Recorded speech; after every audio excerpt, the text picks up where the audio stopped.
Hello friends, welcome to my YouTube channel let's learn with Shraddha. आज हम आपको CDP का फर्स्ट चैप्टर पढ़ाने वाले हैं। उसमें बताया है कि जो फर्स्ट टॉपिक है हमारा वो है concept of development and it's relation with learning. मतलब इसका ये है कि जो हमारी लर्निंग है उसका डेवलपमेंट के साथ क्या रिलेशन है, दोनों आपस में कैसे जुड़े हुए हैं, इसके बारे में हम जानेंगे आज।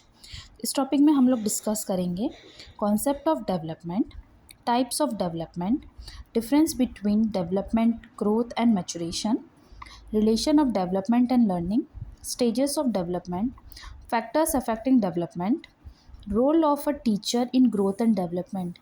क्वेश्चन बैंक है, या एक तरीके से हमने 4 से 5 क्वेश्चन इसमें ऐड किए हुए हैं। तो अगर हम स्टार्ट करते हैं तो इसमें बताया है जो डेवलपमेंट एक सिंपल वे में अगर हम जाने तो ये निर्भरता से स्वयंता की तरफ जाती है। अगर आप किसी पे निर्भर है उससे आप स्वतंत्रता की तरफ जाएंगे। जैसे डिपेंडेंसी से ऑटोनॉमी, ऑटोनॉमी का मतलब होता है इंडिपेंडेंट, आप खुद से वो चीज़ें करेंगे। सेकंड उनके बारे में बात करते हैं कॉन्सेप्ट ऑफ डेवलपमेंट। तो जो हमारा डेवलपमेंट है उसके कॉन्सेप्ट के बारे में बात करते हैं। तो development refers to certain changes that occur in human beings between conception and death. पहली बात तो ये कि जो हमारा डेवलपमेंट है ये लाइफ लॉन्ग प्रोसेस है। ये पूरी की पूरी एज या पूरा का पूरा जो हमारा लाइफ है ये थ्रू आउट चलता है, ये रुकता नहीं है कभी। जब बेबी कंसीव होता है तब से लेके जब तक डेथ नहीं हो जाती तब तक हमारा डेवलपमेंट होते रहता है। इसका कोई लिमिट नहीं है, डेवलपमेंट लाइफ लॉन्ग प्रोसेस है। इसके सेकेंड पॉइंट के बारे में बात करते हैं। It's not limited to any random changes but to this that appears in orderly ways are relatively permanent in nature. क्या है जो हमारा डेवलपमेंट है ये परमानेंट चेंज है या रिलेटिवली परमानेंट है, और ये क्वालिटेटिव है, प्रोग्रेसिव है, एक ऑर्डर में चलते जाता है। अगर इसने स्टार्ट कर दिया तो ये कंटिन्यू थ्रू आउट लाइफ जब तक डेथ नहीं हो जाती तब तक चलता है। ये नहीं है कि 10 साल चला फिर रुक गया, फिर 5 साल के बाद फिर स्टार्ट होगा, ऐसा नहीं होता है। जो डेवलपमेंट है वो थ्रू आउट लाइफ चलता है। The term development refers to qualitative change in an individual such as change in personality or other mental and emotional aspect। जो हमारा डेवलपमेंट है वो क्वालिटेटिव चेंज है हर इंडिविजुअल में, हर किसी में जो हमारा डेवलपमेंट है वो लाइफ लॉन्ग प्रोसेस चलता है और एक क्वालिटेटिव है, इसको हम मेजर नहीं कर सकते। जो इमोशनल है या फिज़िकली है या मेंटली, ये सारे इसके एस्पेक्ट्स हैं। बात करते हैं हम कि डेवलपमेंट कितने टाइप के हो सकते हैं, कितने प्रकार के हैं हमारे डेवलपमेंट। तो जो हमारे डेवलपमेंट है वो हमारे 6 टाइप्स के हैं। बात करते हैं हम स्टार्टिंग फिज़िकल से। तो फिज़िकल हमारा क्या है, फिज़िकल डेवलपमेंट मतलब हमारा शारीरिक विकास किस प्रकार से हो रहा है, हमारे शारीरिक विकास में कोई प्रॉब्लम तो नहीं है, ये सारा हमारा फिज़िकल डेवलपमेंट में आता है। क्योंकि जब तक हम शारीरिक फिट नहीं होते या हमारा जो फिज़िकली फिट नहीं होते हैं, हम थोड़े से हमारा जो मोरालिटी वो ऑटोमेटिक डाउन हो जाती है या लो हो जाती है। तो हमारा जो फिज़िकल डेवलपमेंट है ये भी बहुत अच्छे से होना चाहिए। बात करते हैं हम कोग्निटिव डेवलपमेंट, जो संज्ञान है, संज्ञानात्मक विकास हमारा कैसे होता है। जो संज्ञानात्मक विकास होता है वो हमारा बुद्धि से रिलेटेड होता है, इसके बारे में हम और बात करेंगे। नेक्स्ट पॉइंट है हमारा इमोशनल डेवलपमेंट, कि हम किस टाइप से इमोशनली है या हमारा संवेद किस प्रकार है, हम कोई भी चीज़ों को किस टाइप से सोचते हैं, किस टाइप को किस चीज़ों से रिलेट करते हैं या कुछ फील करते हैं, वो हमारा इमोशनल डेवलपमेंट होता है। बात करते हैं मोरल डेवलपमेंट की। तो जो हमारा नैतिक विकास है समाज में वो किस प्रकार है, हम कुछ चीज़ों को कैसे मोरली लेते हैं, कुछ चीज़ों से हम क्या सीखते हैं, ये हमारा मोरल डेवलपमेंट है। अब बात करते हैं लैंग्वेज डेवलपमेंट की। तो लैंग्वेज डेवलपमेंट क्या है, भाषा है, भाषाई विकास, हम किस टाइप की लैंग्वेज सीख रहे हैं, हमारे घर में किस टाइप से बातें या लैंग्वेज का यूज़ किया जा रहा है, वही एक बच्चा सीखता है। अब बात करते हैं सोशल डेवलपमेंट की, कि समाज में हमारा विकास कैसे हो रहा है। और जो लैंग्वेज डेवलपमेंट है ये सीधे रिलेटेड है हमारी सोशल डेवलपमेंट के साथ भी, क्योंकि हम जो लैंग्वेज घर में सीखेंगे या जो लैंग्वेज हमें सिखाई जाएगी हम कई बार वही चीज़ें समाज में भी यूज़ करते हैं। तो ये सारे है डेवलपमेंट के टाइप्स जो एक इंडिविजुअल के लिए बहुत इंपॉर्टेंट होते हैं। नेक्स्ट टॉपिक के बारे में हम बात करते हैं डेवलपमेंट, ग्रोथ एंड मैच्योरेशन की। तो आपको बता दें जो डेवलपमेंट है ये तो एक इंक्लूसिव टर्म है और लाइफ लॉन्ग प्रोसेस है, ये थ्रू आउट लाइफ चलती है। लेकिन जो ग्रोथ और मैच्योरेशन है ये डेवलपमेंट का ही पार्ट है, मतलब ग्रोथ और अपना जो मैच्योरेशन है ये अलग नहीं है, ये डेवलपमेंट का ही एक पार्ट है। जो ग्रोथ है वो मेजर की जा सकती है, लेकिन जो डेवलपमेंट है वो मेजर नहीं किया जा सकता है। बात करते हैं हम मैचुरेशन की, तो maturation is a physical, intellectual और emotional process of development.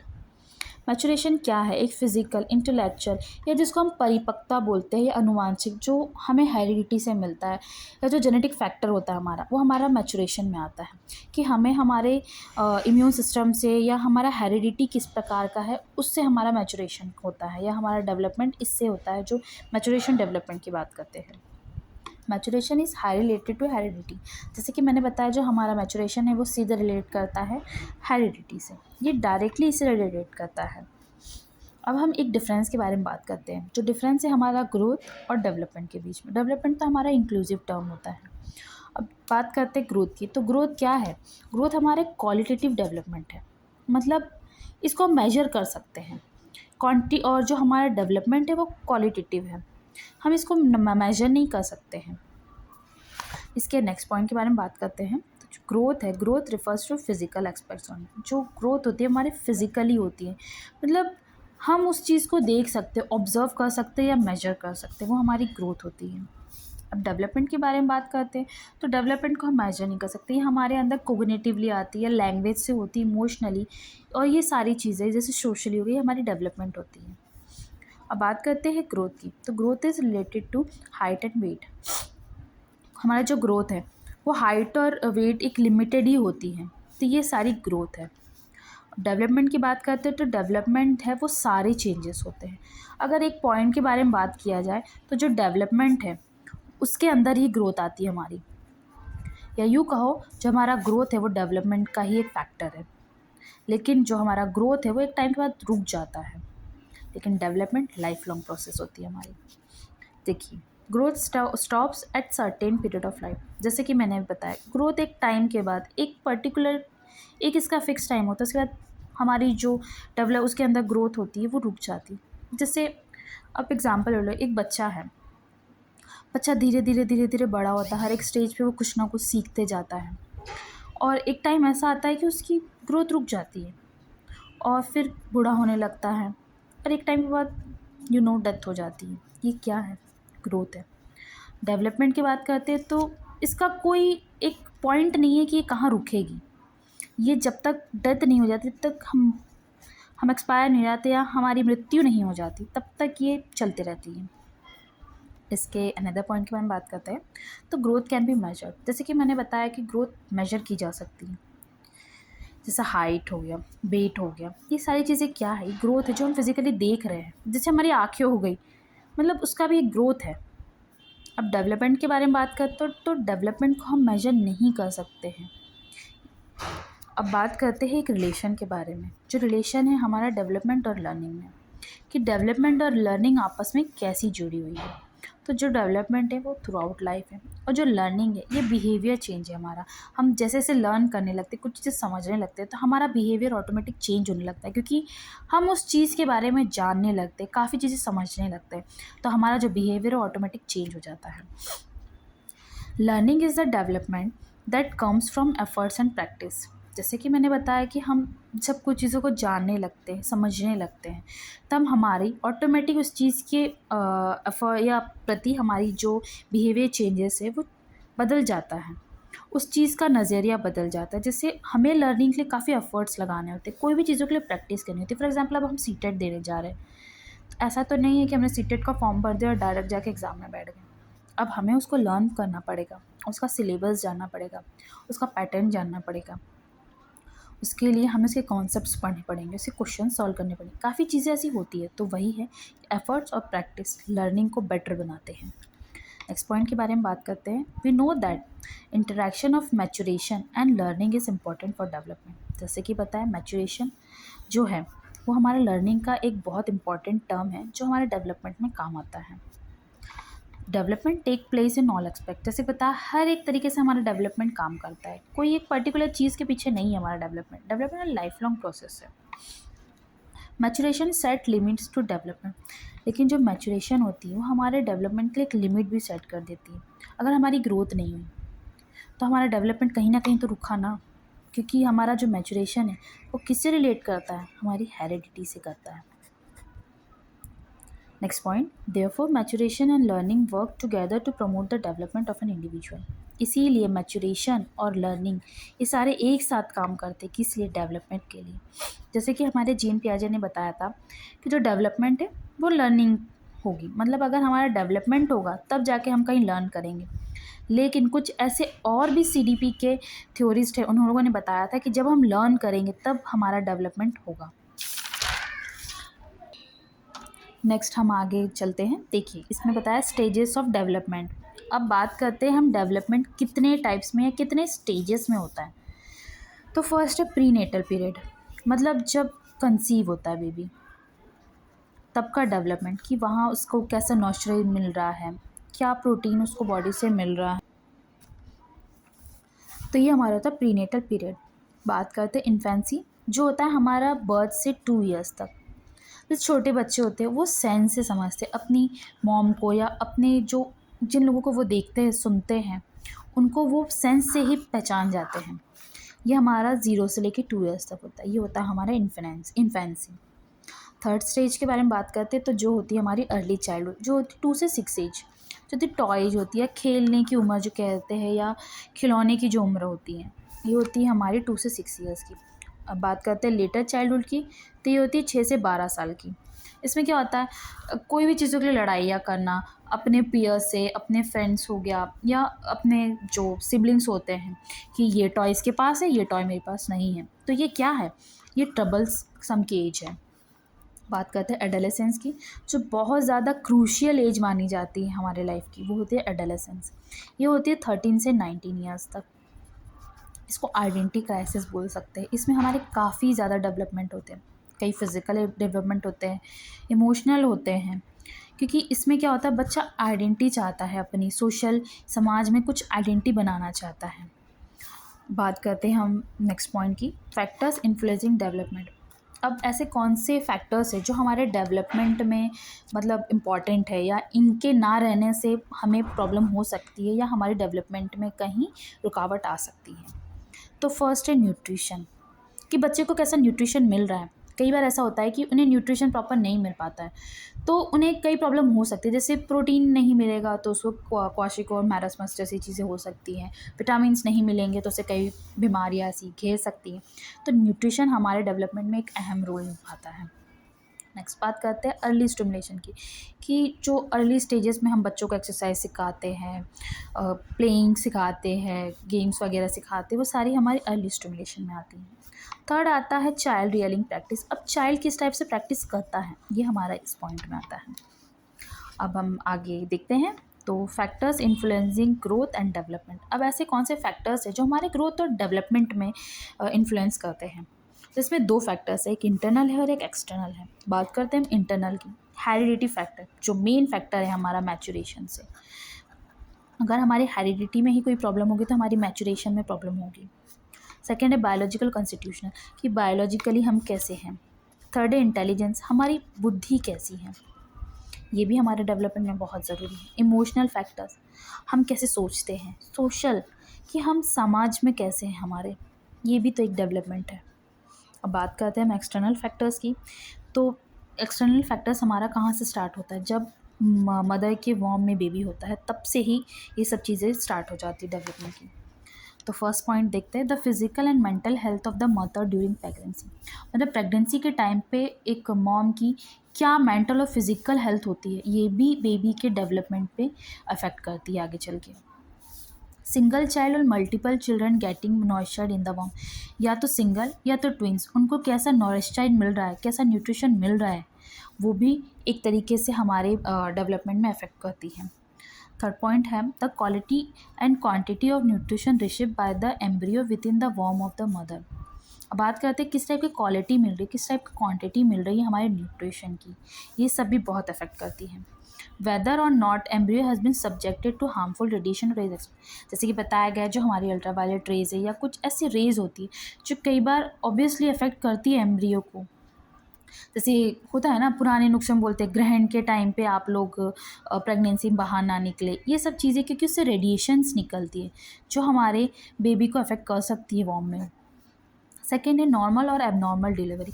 Normal delivery हो रही है, एबनॉर्मल डिलीवरी, ये भी हमारे बेबी के या हमारे चाइल्ड के डेवलपमेंट में अफेक्ट करती है। एनी डैमेज और accident to the baby in the womb, अब या कुछ डैमेज होता है या कुछ उस टाइम पे एक्सीडेंट होता है तो ये भी अफेक्ट करती हैं। नेक्स्ट के बारे में बात करते हैं हम, इन्वायरमेंट अवेलेबल आफ्टर बर्थ।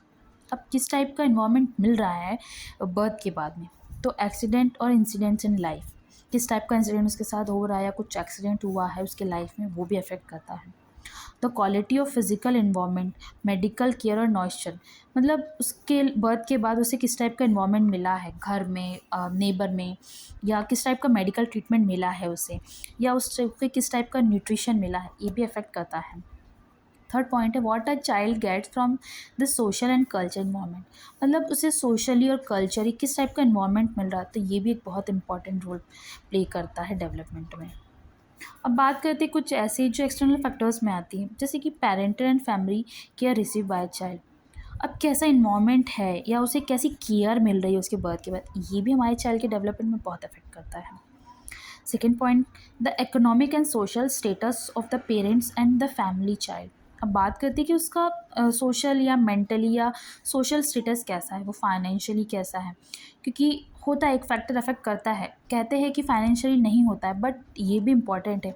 अगर कोई पेरेंट फाइनेंशियली वीक है तो वो प्रॉपर न्यूट्रिशन नहीं दे पाता है अपने चाइल्ड को, कुछ ना कुछ लैक रहता है, तो ये भी बहुत अफेक्ट करता है।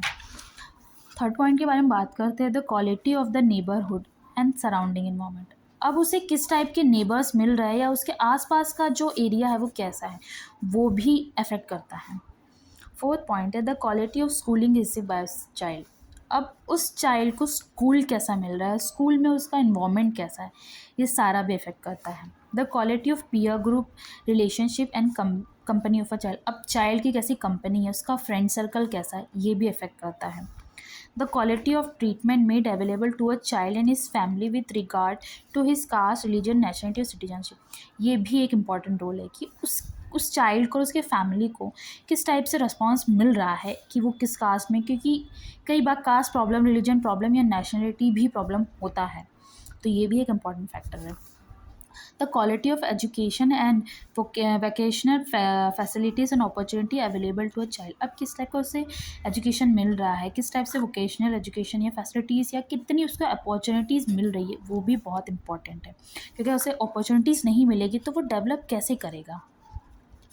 बात करते हैं हम नेक्स्ट पॉइंट की, तो the quality of the government laws and organisation of the society to which a child belongs. Obviously कि गवर्नमेंट क्या फैसिलिटी प्रोवाइड करा रहा है, क्या लॉज हैं उनके लिए, या किस टाइप का ऑर्गेनाइजेशन उनके लिए हेल्प कर रहा है, या किस टाइप से ऑर्गेनाइजेशन में वो है, ये भी हमारे चाइल्ड की डेवलपमेंट के लिए बहुत इंपॉर्टेंट है। नेक्स्ट पॉइंट के बारे में बात करते हैं, the quality of a power and status enjoyed by the country to which a child belongs.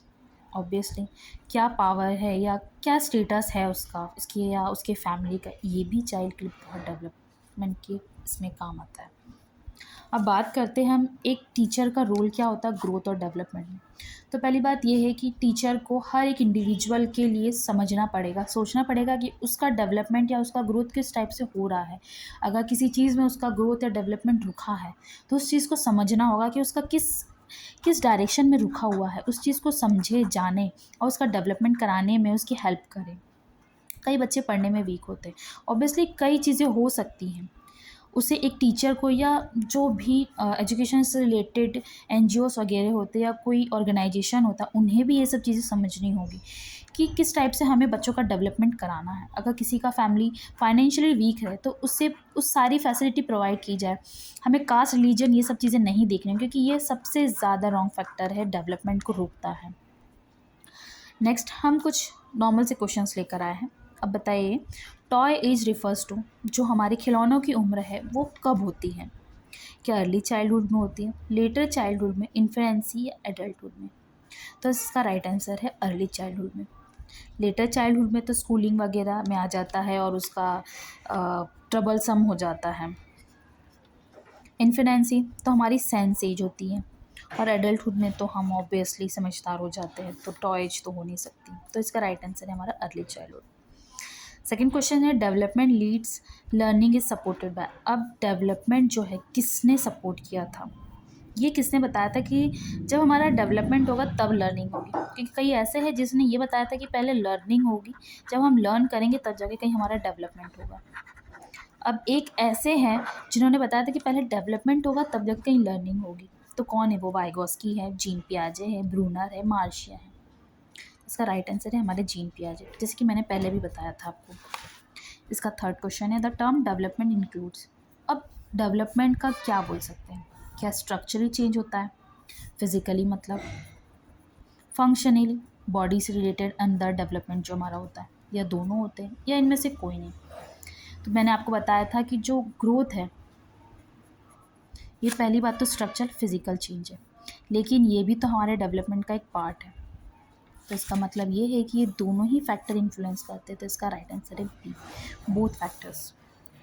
Fourth question है a child develop his creative potential at this age. अब किस एज पे जो हमारा चाइल्ड है उसका डेवलपमेंट होता है क्रिएटिविटी के लिए? Infancy, early childhood, letter childhood, adolescence. तो इसका right answer letter childhood. Infancy में तो सेंस है, जैसे कि बताया, ये टॉयज का ही है। एडोलेसेंस तो हमारे इमोशनली और बायोलॉजिकली कई चेंजेस आते हैं हमारी बॉडी में। तो इसका राइट आंसर है हमारा लेटर चाइल्डहुड में। इसमें क्रिएटिव होने लगता है बच्चा। ये जो होती है 7 से 14 तक होती है। नाउ हम लास्ट क्वेश्चन की तरफ देखते हैं। Which age group is called gang age? जो ग्रुप में बच्चे खेलते हैं ना, कई दादागिरी दिखाते हैं, वो कौन सी एज होती है? इन्फेंसी की, early childhood, later child, adolescence. तो इसका राइट आंसर है लेटर चाइल्डहुड, जो कि 7 से 14 साल की उम्र होती है। तो ये रहा आपका एक छोटा सा टॉपिक डेवलपमेंट और ग्रोथ से रिलेटेड। तो अगर आपको ये बेसिक समझ में आया हो तो प्लीज़ मेरे चैनल को सब्सक्राइब ज़रूर कीजिएगा, और अगर आपको और भी ऐसे कंटेंट्स चाहिए हो तो उसके लिए आप इस चैनल को ज्वाइन कर लीजिए, और मेरा टेलीग्राम चैनल मैं उसका डिस्क्रिप्शन में लिंक दे दूँगी, और आगे मैं और कई चीज़ें आप लोगों को समझाऊँगी। Thank you.